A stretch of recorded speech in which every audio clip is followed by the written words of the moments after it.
Assalamualaikum warahmatullahi wabarakatuh. Halo guys, selamat datang di YouTube channel Dewi Rusmiati Official.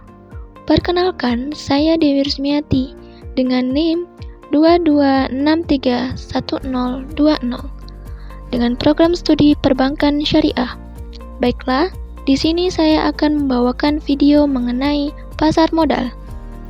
Video ini dibuat untuk memenuhi tugas akhir semester dalam mata kuliah Problematika Kontemporer Keuangan Syariah dengan dosen pengampu Bapak Tony Prihandoko ME.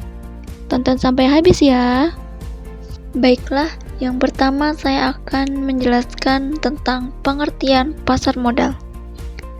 Pasar modal merupakan pasar keuangan tempat bertemunya pihak yang membutuhkan dana jangka panjang dengan pihak yang membutuhkan sarana investasi, atau tempat bertemunya antara penjual dan pembeli untuk transaksi jual beli yang kegiatannya bersangkutan dengan perdagangan surat berharga atau efek dalam jangka lebih dari 1 tahun. Efek di sini diartikan sebagai setiap surat berharga atau sekuritas yang diterbitkan oleh perusahaan. Di dalam pasar modal ada yang namanya, yang pertama itu investor, yaitu orang yang memiliki sejumlah modal. Yang kedua, yaitu emiten, yaitu perusahaan atau sekuritas. Yang ketiga, efek atau emisi, atau biasa disebut dengan stocks, yaitu surat berharga yang diperdagangkan. Pasar modal juga disebut sebagai bursa efek. Dalam bahasa Inggris, pasar modal disebut Securities Exchange atau stock market. Selanjutnya, produk investasi di pasar modal. Yang pertama, itu ada saham. Saham adalah surat berharga bukti kepemilikan seseorang atau badan atas suatu perusahaan sebagai klaim terhadap penghasilan dan kekayaan perusahaan tersebut. Dengan berinvestasi, saham investor dapat memperoleh keuntungan berupa capital gain maupun dividen. Capital gain adalah keuntungan yang didapat saat harga jual saham itu lebih tinggi daripada harga beli, atau selisih antara harga beli lebih rendah dan harga jual lebih tinggi.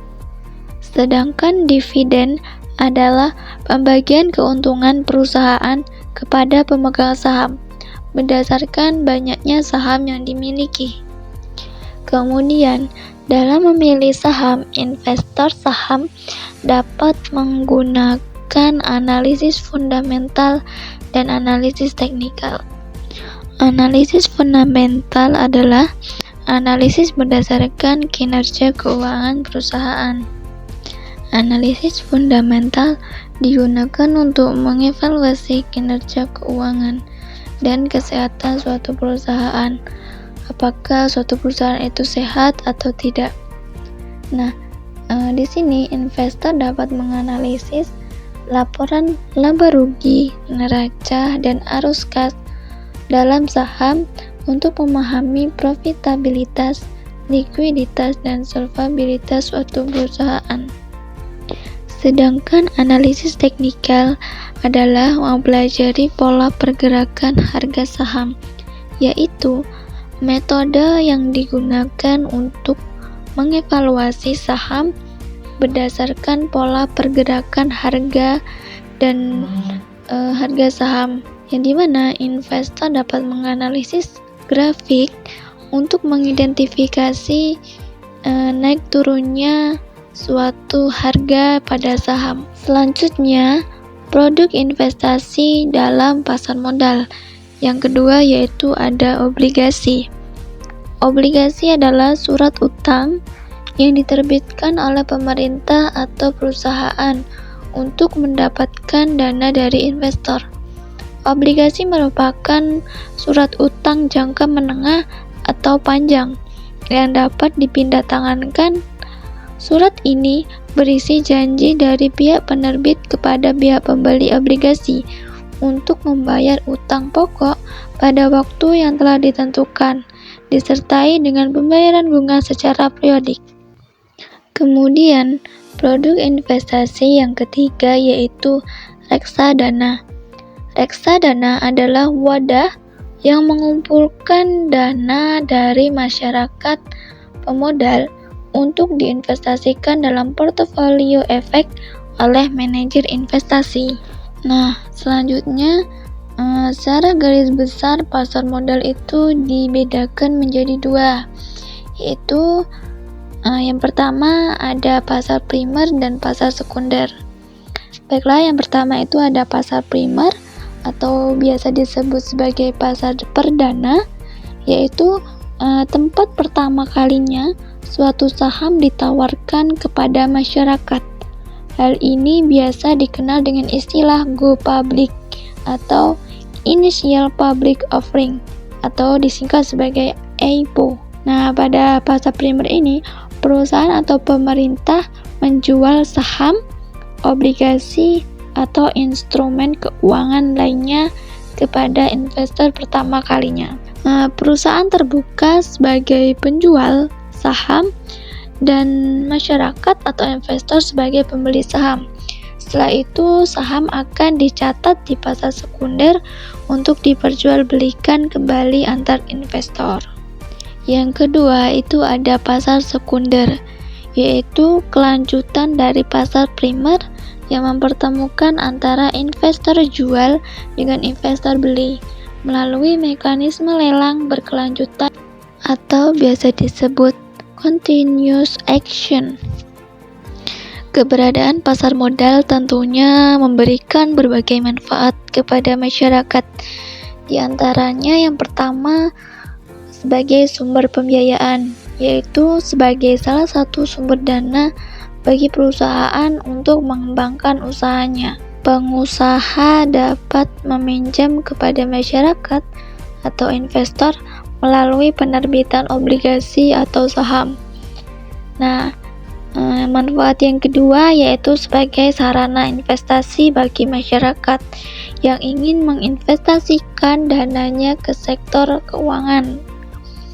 Yang ketiga itu sebagai penyebaran kepemilikan perusahaan atau sarana bagi masyarakat untuk ikut memiliki perusahaan.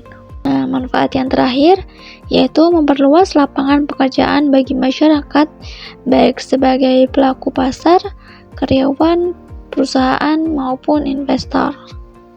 Setelah mengetahui apa itu pasar modal, nah sekarang kita akan membahas bagaimana struktur pasar modal. Jadi, pasar modal ini diawasi oleh Otoritas Jasa Keuangan atau biasa disingkat sebagai OJK. OJK ini didirikan dengan tujuan agar seluruh kegiatan di sektor jasa keuangan terselenggara secara teratur, adil, transparan, dan akuntabel, dan mampu mewujudkan sistem keuangan yang tumbuh secara berkelanjutan dan stabil, serta mampu melindungi kepentingan konsumen dan masyarakat. Di bawah pengawasan OJK terdapat Bursa Efek Indonesia atau disingkat BEI sebagai satu-satunya penyelenggara perdagangan efek di Indonesia. BEI didirikan dengan tujuan agar perdagangan efek di pasar modal Indonesia itu berjalan dengan teratur dan efisien. Nah, di sini OJK bertugas melakukan pengaturan dan pengawasan terhadap kegiatan jasa keuangan di sektor yang pertama ada perbankan, pasar modal, asuransi, dana pensiun, lembaga pembiayaan, dan lembaga keuangan lainnya. Selanjutnya ada regulasi operasional pasar modal. Yang pertama itu dari dasar hukum normatif dalam pasar modal. Itu ada Al-Quran dan hadis. Ada beberapa ayat Al-Quran yang berkaitan dengan pasar modal. Yang pertama yaitu Quran Surat Al-Jumu'ah ayat 10. Ayat ini menjelaskan tentang perintah Allah SWT untuk berusaha di muka bumi agar mendapatkan keutamaan dari Allah Subhanahu wa taala. Nah, ayat ini tidak secara spesifik menunjukkan kepada hukum transaksi di pasar modal, tetapi secara umum ayat ini menunjukkan bahwa orang yang telah melaksanakan kewajiban ibadah berupa sholat Jumat diperintahkan untuk keluar mencari rezeki karunia Allah Subhanahu wa taala termasuk dalam transaksi pasar modal. Karena pasar modal termasuk muamalah yang di dalamnya mencakup transaksi jual beli. Ayat selanjutnya yaitu terdapat pada Quran Surat Al-Baqarah ayat 275 yang menjelaskan bahwa jual beli adalah halal dan riba adalah haram. Kemudian ada Quran Surat Al-Baqarah ayat 278 sampai 279 yang menjelaskan tentang perintah untuk meninggalkan riba. Yang kedua, ada dasar hukum positif pasar modal di Indonesia, yaitu diatur dalam Undang-Undang Nomor 8 Tahun 1995 tentang pasar modal, yakni berisi tentang definisi, pengertian, serta aturan dan ketentuan mengenai aktivitas di pasar modal. Yang selanjutnya itu ada Undang-Undang Nomor 21 Tahun 2011 tentang Otoritas Jasa Keuangan yang bertugas mengatur dan mengawasi kegiatan jasa keuangan di pasar modal. Kemudian ada Peraturan Otoritas Jasa Keuangan Nomor 15/POJK 04/2015 tentang penerapan prinsip syariah di pasar modal. Mungkin sekian video kali ini, semoga bisa menambah pengetahuan dan wawasan kita semua. Jangan lupa like, comment, subscribe, dan share ya. Sampai jumpa kembali. Wassalamualaikum warahmatullahi wabarakatuh.